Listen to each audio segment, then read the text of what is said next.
to just watch. Hey, hello guys. So I'm going to film. Oh, I kind of gave it away. I'm gonna film like a quick book review, but not really review because I don't have a lot to say about a lot of the books that I read. But yeah, this is for 2022. I want to do a video before it gets too far into 2023. But yeah, so quick rating, maybe a few words, and yeah, I'm gonna do it in order of which I read the books. So the first book that I read for the year was Norwegian Wood by Murakami. And for you avid book readers, you guys might know this author. And by me bringing this up, you guys are like, oh, I'm going to click out of the video because that's how controversial this author is. He's well known. Yep, he's well known for not being able to write women characters well. The way he portrays them is really bad. And I can admit that. But while I can admit that, and I can admit his flaws as a writer, the other aspects of his writing, I think are really, really good. Because I give this book a 5. I really love this book. 5 out of 5. 5 out of 5. I remember the feeling after I finished the book. I just felt so empty. I don't want to do anything. Just wanted to lay in bed for like a whole week. That's kind of what I did. But yeah, his writing is amazing. I haven't physically been to Japan, but mentally I was there. Great story, melancholic, nostalgic. Not really happy, but I mean, who likes happy books, right? Because the second book I read was Normal People. So I was starting off the year good because I love this book too. And to some, that might be a surprise because I know this book it's kind of a polarizing read, I guess. If you look online, it has like 1-star, 2-star reviews, a lot of them. But I really enjoyed it. And I think it is one of those books though where you either really love it or you hate it. It's the story between Connell and Marianne. It's a roller coaster. Some people say there isn't really a plot to the book, and I think that's the whole point. There isn't a plot. It's very character driven. It's about the characters, and yeah. As you can see, I don't really know how to talk about books, but I'm going to give this a 4.5 out of 5. I really love this book. And the show, it's one of the very few occurrences, I think, where the show is just as good as the book, if not a little bit better. The show is really good. Daisy Edgar Jones and Paul Mescal. Their acting is amazing. Daisy Edgar Jones. Yeah. So 4.5. This is when it started going downhill. Catcher in the Rye. Maybe some of you guys read it in high school. If you're subscribed to me, you probably didn't because we went to the same high school. But this is considered a classic, and I don't see how, I don't see why. I really hated this book. I was trying to get through it as fast as I can because I bought it. So, I use my money, so I have to, finish the book. But yeah, Holden, main character, so annoying. So annoying, insufferable. I just waited. I was kind of upset that the whole book was about him, which doesn't make any sense because he's the main character. But yeah, it was just really annoying. And maybe me giving this a low rating invalidates anything I say about any of these other books or invalidates anything I say as a critic. But I mean, that's just how I feel. And like I said in the beginning, I don't remember too much about any of the books that I read. Like, I don't remember too much about the plot of this, but I do remember how it made me feel, and I just wanted this book to end. So that's my take. 2.5 out of 5. Oh, wow. Kind of being generous. Next book I read was Radio Silence. And this is funny because, where did it say? It said somewhere here, right, Sarah? Oh, it says on the front. It's Catcher in the Rye for the digital age. So, but yeah, I mean, it wasn't that bad, actually. It was pretty decent. But I can admit, I think I would have liked it a lot more had I been in high school than, of course, like a year removed from college. But it's a pretty decent read. I'm trying to get Sarah to read it. Hopefully she reads it. The main character's name is Francis. That's all I can remember. So I'm gonna give this a 3 out of 5. I can say I read it though, and that's all that matters. Again, going downhill. Conversations with Friends, Sally Rooney. As you can imagine, I picked up this book because after reading Normal People, just as soon as I could, I hopped onto Reddit, books like Normal People. And of course, everyone was like, well, if you love Normal People, you'll probably love her other work, Conversations with Friends. So this was on my list, and I got around to it. And this is probably the reason why I didn't get to read as many books as I wish I did. Because I read this book over the span of like my whole last quarter of my senior year at college. So yeah, this was a struggle to get through.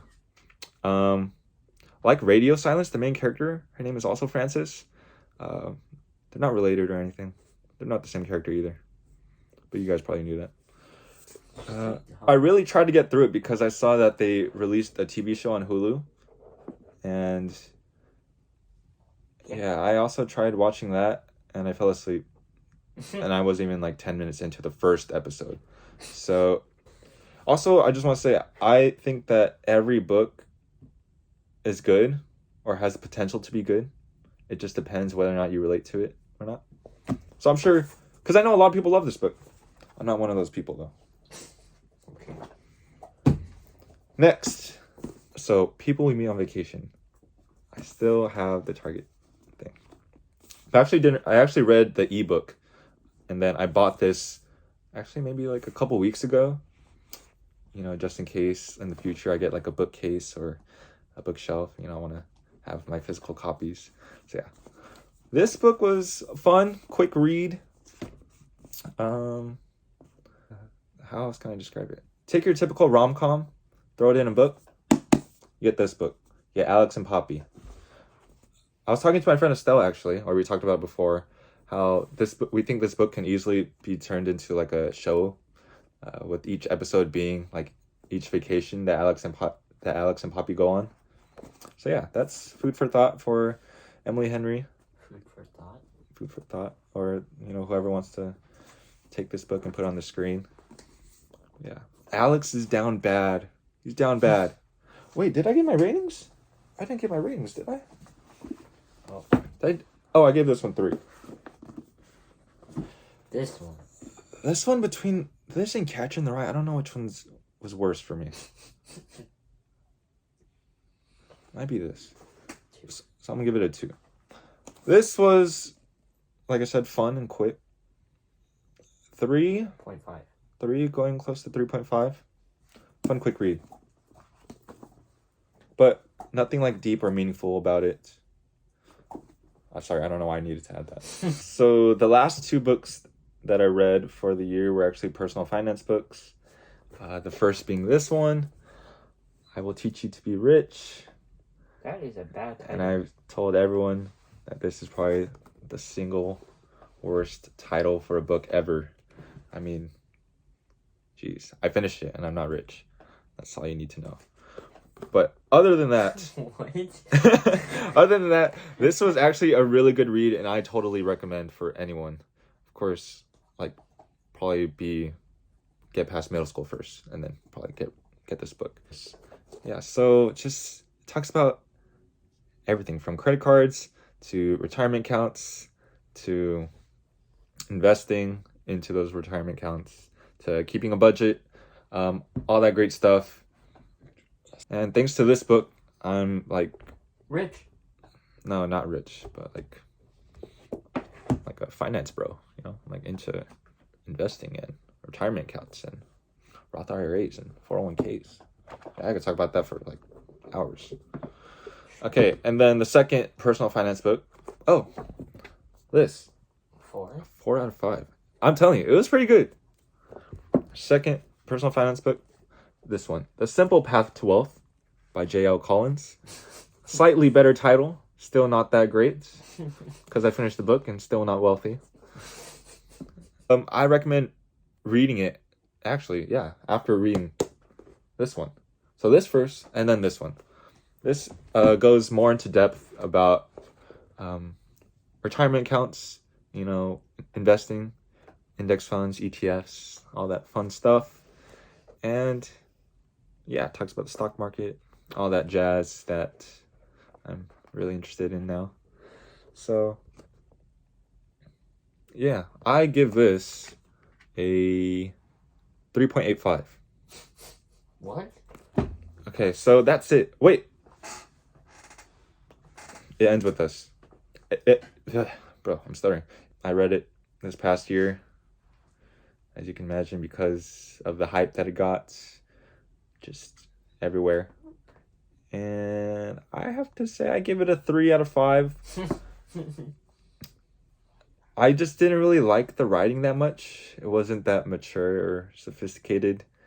And I feel bad saying that. I hope that doesn't make me a bad person, because I know a lot of the book is actually based on Colleen Hoover's, you know, personal life experiences. But yeah, it just felt very Wattpad-ish. If you read the book, you know what I mean. And while I say all this, I mean, I finished that book really fast. It's a page turner. Yeah, definitely a page turner. And they say a lot of her other books are like that too. But respectfully, I'm probably not going to pick up any of her other books. But yeah, I can definitely see why it garnered so much attention and so much hype. Because yeah, I finished that book pretty fast as well. But yeah, I gave it a 3 out of 5 because of its writing, and I guess because of its writing. So yeah. With that being said, I have my 2023 books here next to me, so I'll just go through those real quick. So I'm reading another Murakami book. Shh, don't tell anyone. Yo, this book is crazy. Show them your book. Crazy. Crazy, not like, oh my god, so much is happening. Well, I guess that, but like crazy as in like, the author's kind of weird. Like, this is weird. But like, show them your bookmark. Oh, my bookmark? So, Share T stamp card. The other book I have queued up in the year is Never Let Me Go by Kazuo Ishiguro. I butchered the name probably. But yeah, this was on my list for a while too, actually, because after reading Norwegian Wood, I went on Reddit, books like Norwegian Wood, and this was thrown out a lot. So this was on my list for a while, and I finally got my hands on it. So excited to get around to that one. I have here A Gentleman in Moscow. I don't know too much about it other than it has really, really, really good reviews, and that it's about a man who I think committed a crime, so now he's living in isolation in a hotel or something. So I don't know if he was in the hotel for the whole book, because it's kind of a big book. And then I got this for Christmas from Estelle. Thank you, Estelle. Sally Rooney. Again, Beautiful World. Where are you? So if this is anything like Normal People, anything like Conversations with Friends, well, we'll see. But again, thank you, Estelle. And then I got this from Julie, actually. Thank you, Julie. And she got this for me probably like in the middle of 2022. I just never really got around to it. Sorry. But yeah, she read this and she told me and Estelle that this was, you know, one of her favorite reads of the year, actually. So I will get around to this, I promise. Yeah.